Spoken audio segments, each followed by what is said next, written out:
December 4th. Dear Mr. Henshaw, I'm sorry I was rude in my last letter when I finished answering your questions. Maybe I was mad about other things, like Dad forgetting to send this month's support payment. Mom tried to phone him at the trailer park where, as Mom says, he hangs his hat. He has his own phone in his trailer so the broker who lines up jobs for him can reach him. I wish he still hauled sugar beets over to the refinery in Spreckles so he might come see me. The judge in the divorce said he has a right to see me. When you answered my question, you said the way to get to be an author was to write. You underlined it twice. Well, I sure did a lot of writing. And you know what?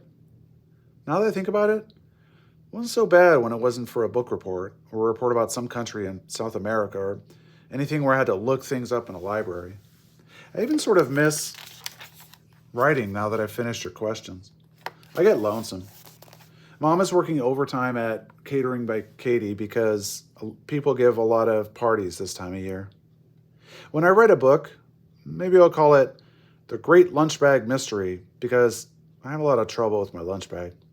Mom isn't so great on cooking roasts and steaks now that Dad is gone, but she makes me good lunches with sandwiches on whole wheat bread from the health food store with good filling spread all the way to the corners. Katie sends me little cheesecakes baked just for me or stuffed mushrooms and little things she calls canapes. Sometimes I get a slice of quiche. Today, I'm supposed to have a deviled egg. Katie buys the smallest eggs for parties so half an egg can be eaten in one bite and won't spill on people's carpets.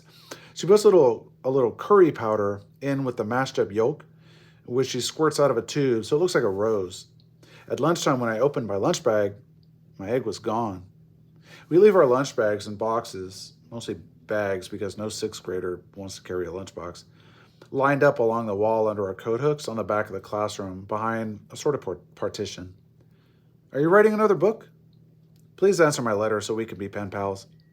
Still, your number one fan, Lee Botts. December 12th. Dear Mr. Henshaw, I was surprised to get your postcard from Wyoming because I thought you lived in Alaska. Don't worry, I get the message. You do not have a lot of time for answering letters. That's okay with me because I'm glad you're busy writing a book and chopping wood to keep warm. Something nice happened today. When I was hanging around behind the bushes at school waiting for the 10 minutes to come before the first bell rings, I was watching Mr. Fridley raise the flags. Maybe I better explain that the state flag of California is white with a brown bear in the middle. First, Mr. Fridley fastened the U.S. flag on the halyard. That's a new word in my vocabulary. And then fastened the California flag below it. When he pulled the flags to the top of the flagpole, the bear was upside down with his feet in the air. I said, "Hey, Mr. Fridley, the bear is upside down." This is a new paragraph because Ms. Martinez says there should be a new paragraph when a different person speaks. Mr. Fridley said, "Well, so it is. How would you like to turn him right side up?" So I got to pull the flags down, turn the bear the right way, and raise both flags again. Mr. Fridley said maybe I should come to school a few minutes early every morning to help him with the flags. But please stop walking backwards, because it was making him nervous. So now we don't have to walk quite so slow. It was nice to have somebody notice me. Nobody stole anything from my lunch today, because I ate it on the way to school. I've been thinking about what you said on your postcard about keeping a diary. Maybe I'll try it. Sincerely, Lee Botts. December 13th. I bought a composition book, like you said. It's yellow with a spiral binding. On the front, I printed, "Diary of Lee Marcus Botts, private, keep out, this means you." When I started to write in it, I didn't know how to begin. I felt as if I should write, "Dear composition book." And that sounds dumb. So does "Dear piece of paper." The first page still looks the way I feel. Blank. I don't think I can keep a diary. I don't want to be a nuisance to you, but I wish you could tell me how. I'm stuck.